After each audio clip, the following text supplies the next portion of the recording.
চাওয়ার উদ্দেশ্যে সকলেই আমার সাথে পড়ে নেন আউযু বিল্লাহি মিনাশ শাইতানির রাজিম বিসমিল্লাহির রাহমানির রাহিম أُذِنَ لِلَّذِينَ يُقَاتَلُونَ بِأَنَّهُمْ ظُلِمُوا وَإِنَّ اللَّهَ عَلَى نَصْرِهِمْ لَقَدِيرٌ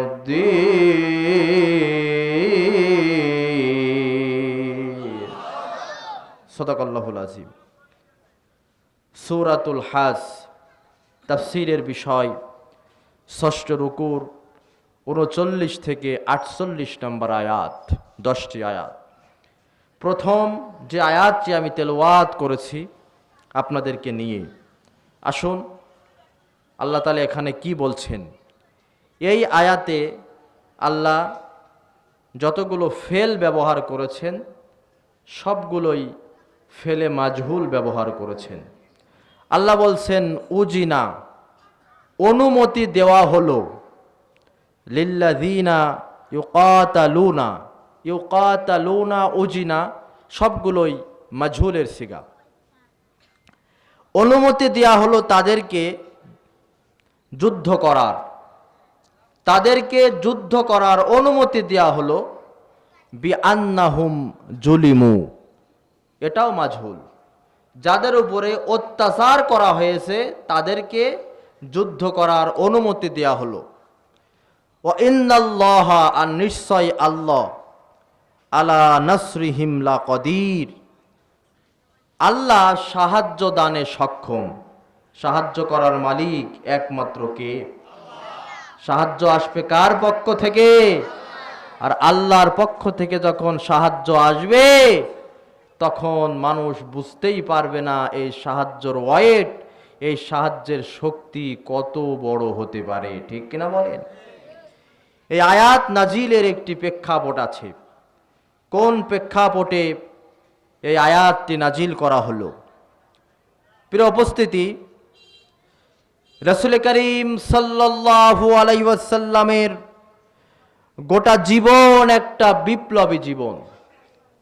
আমরা বিশ্বনবী সাল্লাল্লাহু আলাইহি সাল্লামের জীবনটাকে বিভিন্ন জন বিভিন্ন ভঙ্গিতে উপস্থাপন করেছি। কেউ বলেছি নবী আমার দুঃখের নবী, পেটে পাথর বেঁধে উম্মতের জন্য কষ্ট করেছেন। কিন্তু যদি রাসূলের গোটা সিরাতটা বিশ্লেষণ করা যায় তাহলে দেখা যায় রাসূল করিম সাল্লাল্লাহু আলাইহি সাল্লামের গোটা জীবন একটা বিপ্লবিক জীবন। ২৭টি যুদ্ধের প্রধান সেনাপতির দায়িত্ব ২৩ বছরের নবুয়াতি জিন্দেগিতে আল্লাহর হাবিব পালন করেছেন। সুবহানাল্লাহ। ইসলামের পথ কখনো ফুলে বিছানো ছিল না, কুসুমাস্তীর্ণ ছিল না। এ পথ কাঁটাযুক্ত, কণ্টাকীর্ণ, দুর্গম গিরিকান্তার মরু। এ পথে চলতে যেয়ে বাধা আসবে, বিপত্তি আসবে। রাসূল করিম সাল্লাল্লাহু আলাইহি ওয়াসাল্লামের এই পথটাকে রুদ্ধ করার জন্য কাফেরেরা নানামুখী ষড়যন্ত্র করেছে। শিয়াবে আবু তালেবের জেলখানায় ৩ বছর বন্দি করে রেখেছে, সামাজিকভাবে বয়কট করেছে, মিথ্যা অপবাদ দিয়েছে। এরপরও যখন বিশ্বনবী সাল্লাল্লাহু আলাইহি সাল্লামের দাওয়াত মিশনকে তারা বন্ধ করতে পারেনি, কাফেরদের একটা সংসদ ভবন ছিল। ইসলামের ইতিহাসে যেই সংসদ ভবনটাকে দারুন নাদুয়া হিসাবে আখ্যায়িত করা হয়েছে, কাফেরদের সংসদ ভবনের নাম জোরে বলেন তো কি? দারুন নাদুয়া, পরামর্শ সভা বা সংসদ ভবন। এই সংসদ ভবনের প্রধান যিনি ছিলেন সেই সময়ে, তিনার নাম হচ্ছে আবু জেহেল। তিনার নাম কি? আবু জেহেল কিন্তু রাসূলের আপন চাচা নয়। অনেকের ভিতরে ভুল ধারণা আছে যে আবু জেহেল রাসূলের আপন চাচা। আবু লাহাব হচ্ছে রাসূলের আপন চাচা, কিন্তু আবু জেহেল রাসূলের আপন চাচা নাই, প্রতিবেশী সুবাদে রাসূলের চাচা। এই দারুন নাদওয়া সংসদ ভবনের প্রধানমন্ত্রী যিনি, তিনার নাম হচ্ছে আবু জেহেল। আর এই সংসদ ভবনের মেম্বার অফ পার্লামেন্ট, দারুন নাদওয়ার সংসদ সদস্য হচ্ছে, সেই সময়ের শাসন ব্যবস্থাটা ছিল গোত্রীয় শাসন ব্যবস্থা। এক এক গোত্রের যিনি প্রধান, তিনি হচ্ছেন এই দারুন নাদওয়ার সংসদ সদস্য। আমার কথা কি ক্লিয়ার বোঝা যায়? ক্লিয়ার বোঝা যায়? অনেক গুরুত্বপূর্ণ, আপনাদের অজানা অনেক তথ্য পাবেন আজকের আলোচনায়, ঘটনা নির্ভর অনেক গুরুত্বপূর্ণ তথ্য পাবেন। তো যখন বিশ্বনবী সাল্লাল্লাহু আলাইহি সাল্লামকে শিয়াবে আবু তালেবের জেলখানায় বন্দি রাখা হয়েছে, দাওয়াতি মিশনকে স্তব্ধ করা যায়নি, বন্ধ করা যায়নি।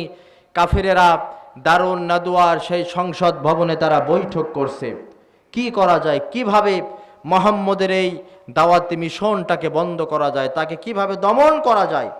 দিনে দিনে তার দলের লোক সংখ্যা বৃদ্ধি পাচ্ছে, আমরা তো নানামুখী ষড়যন্ত্র অত্যাচার করেও তাদেরকে ঠেকাতে পারছি না, কি করা যায়। সেই সংসদ দারুন নাদওয়া নামক সংসদ ভবনে কয়েক ধরনের প্রস্তাব আসলো। একদল সংসদ সদস্য প্রস্তাব দিল যে মুহাম্মদকে বন্দি করে রাখা হোক। আর একদল সংসদ সদস্য তারা এই প্রস্তাবে ভেটো দিলেন আর বললেন, মুহাম্মদের তো সঙ্গী বাহিনী আছে, বিশাল সঙ্গী বাহিনী তৈরি হয়েছে, এখন যদি মুহাম্মদকে বন্দি করা হয়, গ্রেপ্তার করা হয়, মুহাম্মদের সঙ্গী বাহিনী তারা তাকে ছাড়িয়ে নিয়ে আসবে, তারা বলবে জেলের তালা ভাঙবো, আমাদের নবীকে আনবো, লাথিমার ভাঙরে তালা, যত সব বন্দিশালা। সুতরাং এই প্রস্তাব দারুন নাদওয়া নামক সংসদ ভবনে গৃহীত হলো না। আর এক দল সংসদ সদস্য তারা প্রস্তাব দিল যে মুহাম্মদকে নির্বাসিত করা হোক, সাল্লাল্লাহু আলাইহি ওয়াসাল্লাম, অন্য দেশে পাঠিয়ে দেয়া হোক। আর এক দল সংসদ সদস্য ভেটো দিলেন আর বললেন যে মুহাম্মদ এমনই একজন লোক, ও যেখানেই যাবে সেখানেই তার দল ভারী করবে, সুতরাং কি করা যায়।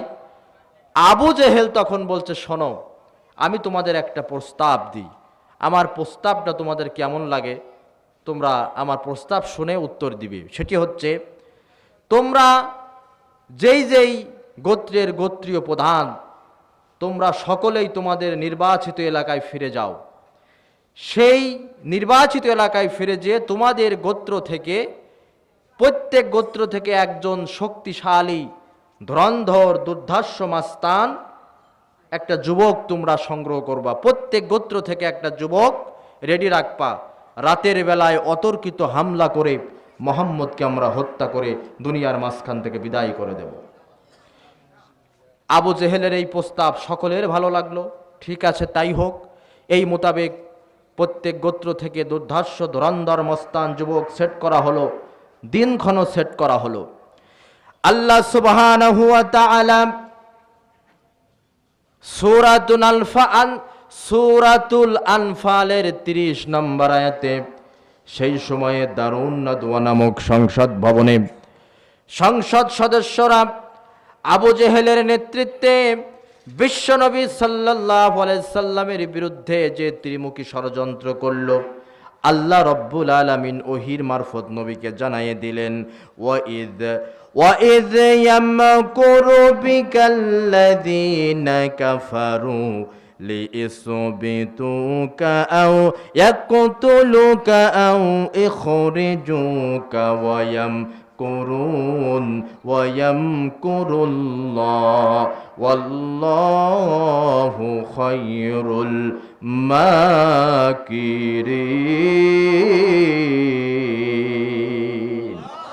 আল্লাহ তাআলা জানায়ে দিলেন, ও নবী, কাফেরেরা আপনার বিরুদ্ধে ষড়যন্ত্র করেছে, হয় আপনাকে বন্দী করবে, না হয় আপনাকে হত্যা করবে, না হয় আপনাকে দেশ থেকে বের করে দিবে। ওরা ষড়যন্ত্র করেছে, আমি আল্লাহ কৌশল অবলম্বন করলাম, আর আল্লাহ হচ্ছেন সর্বোত্তম কৌশলী। বিশ্বনবী সাল্লাল্লাহু আলাইহি সাল্লামকে জানিয়ে দিলেন, আপনি হিজরত করে মক্কা থেকে মদিনায় চলে যান, আল্লাহর হাবিব সাল্লাল্লাহু আলাইহি ওয়াসাল্লাম আবু বকরকে আগে থেকেই বলে দিয়েছিলেন তোমার সাথে হয়তোবা হিজরত করা লাগতে পারে। বিশ্বনবী সাল্লাল্লাহু আলাইহি সাল্লাম নিজের বিছানায় তার আপন চাচতো ভাই, পরবর্তীতে যিনি জামাতা হন হযরতে আলী রাদিয়াল্লাহু তাআলা আনহুকে বিছানায় শায়িত করে আবু বকরকে সাথে নিয়ে দুর্গম গিরিকান্তার মরুভূমি পার দিয়ে নবীজি আমার হিজরত করবেন। হিজরতের আগ মুহূর্তে আল্লাহর হাবিব কাবা ঘরের কাছে এসে কাবা ঘরের সামনে কাবা ঘরের গিলাফ ধরে চোখের পানি ছেড়ে কাঁদলেন।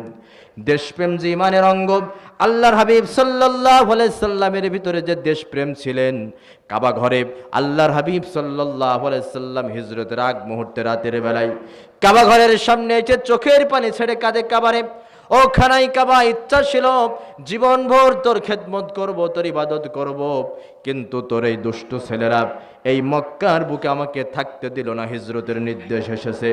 আল্লাহর হাবিব সাল্লাল্লাহু আলাইহি ওয়াসাল্লাম হিজরতের আগ মুহূর্তে আল্লাহর কাছে দোয়া করলেন, রব্বি আদখিলনি মুদখালা সিদকিন ওয়া আখরিজনি মুখরাজা সিদকিন ওয়াজআলনি মিন লাদুনকা সুলতানান নাসীরা। আল্লাহর হাবিব দোয়া করলেন, রব্বুল আলামিন সহি সালেম অবস্থায় মক্কা থেকে আমাকে বের করো আর নিরাপদে আমাকে মদিনায় পৌঁছায় দাও। এরপরে ওয়াজআলনি মিন লাদুনকা সুলতানান নাসীরা, ও আল্লাহ তুমি আমাকে রাষ্ট্রীয় ক্ষমতা দান করো। সুবহানাল্লাহ। শুধু মসজিদ মাদ্রাসার ইমামতি আর মসজিদে চাওয়া লাগবে না। হুজুর হইলে শুধু মসজিদ আর মাদ্রাসার ইমামতি মসজিদে ভালো একটা চাকরির এই দোয়াই করা সুন্নাত নয়। আল্লাহর হাবিব সাল্লাল্লাহু আলাইহি সাল্লাম রাষ্ট্রীয় শক্তি আল্লাহর কাছে চেয়ে নিয়েছেন। সুবহানাল্লাহ বলেন। আজকে যদি রাষ্ট্রীয় ক্ষমতা এই সমস্ত ইসলামপন্থী লোকগুলো থাকতো, তাহলে গরিবের গম মেরে খাওয়ার জম দেয় না একদম। টিয়ার বিয়ার কাবিকা রড সিমেন্ট জনগণের উন্নয়নের নাম করে লক্ষ কোটি কোটি টাকা দুর্নীতি করতে পারতো না, রডের বিনিময়ে বাস দিত না। আল্লাহর হাবিব সাল্লাল্লাহু আলাইহি ওয়াসাল্লাম দোয়া করলেন যে আমাকে রাষ্ট্রীয় ক্ষমতা দান করো।